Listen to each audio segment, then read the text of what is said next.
जून 1999 भारतीय सेना दुश्मन की घुसपैठ से लगातार लड़ रही थी। हर पहाड़ी, हर बंकर युद्ध का मैदान बन चुका था। लेकिन दिल्ली में रॉ के मॉनिटरिंग रूम्स के अंदर हालात और भी तनावपूर्ण थे। देर रात निगरानी के दौरान इंटेलिजेंस अधिकारियों को पाकिस्तानी सैन्य फ्रीक्वेंसी पर अजीब कोडेड संदेश सुनाई देने लगे। शुरुआत में लगा कि यह सामान्य युद्ध समन्वय है, लेकिन फिर एक खास वाक्य बार बार दोहराया जाने, final readiness, strategic asset, northern response, ये शब्द सामान्य सैन्य बातचीत जैसे नहीं लग रहे थे। रॉ के विश्लेषकों ने कई रिकॉर्डिंग्स की तुलना की। सिग्नलों का पैटर्न बदल रहा था और कुछ संदेश सीधे पाकिस्तान के उच्च सैन्य कमांड चैनलों से जुड़े हुए दिखाई दे रहे थे। मामला तुरंत भारतीय सैन्य नेतृत्व तक पहुंचाया गया। आर्मी मुख्यालय में आपात बैठकें शुरू हुईं, नक्शे खोले गए, सैटेलाइट तस्वीरें देखी गईं और एक खतरनाक संभावना पर चर्चा होने लगी। क्या पाकिस्तान सिर्फ कारगिल की चोटियों तक सीमित नहीं था? क्या युद्ध के पीछे कोई और बड़ा गुप्त प्लान तैयार हो रहा था? उस समय पूरी दुनिया पहले ही दोनों परमाणु शक्तियों को तनाव के केंद्र में देख रही थी। अमेरिका और कई विदेशी एजेंसियां भी दक्षिण एशिया पर नजर बनाए हुए थीं। अगर एक भी सैन्य फैसला गलत होता तो हालात सामान्य युद्ध से कहीं आगे जा सकते थे। लेकिन सबसे बड़ी समस्या यह थी कि इंटरसेप्ट किया गया सिग्नल पूरी तरह साफ नहीं था।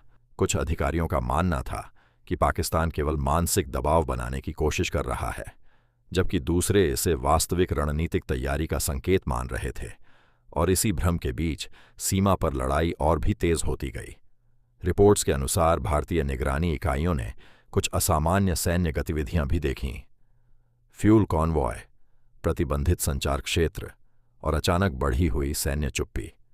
इंटेलिजेंस की दुनिया में ऐसी चुप्पी कभी अच्छा संकेत नहीं मानी जाती। दिल्ली में पीएमओ, सलाहकारों और सेना प्रमुखों के बीच लगातार चर्चा चल रही थी। सवाल सिर्फ कारगिल जीतने का नहीं था। सवाल यह था, अगर दुश्मन अगला कदम उठाता है तो क्या भारत उसके लिए तैयार है? हर गुजरते घंटे के साथ दबाव बढ़ता जा रहा था। फिर एक और इंटरसेप्टेड संदेश आया, छोटा, कोडेड और पहले से भी ज्यादा खतरनाक। कमरे में अचानक सन्नाटा छा गया।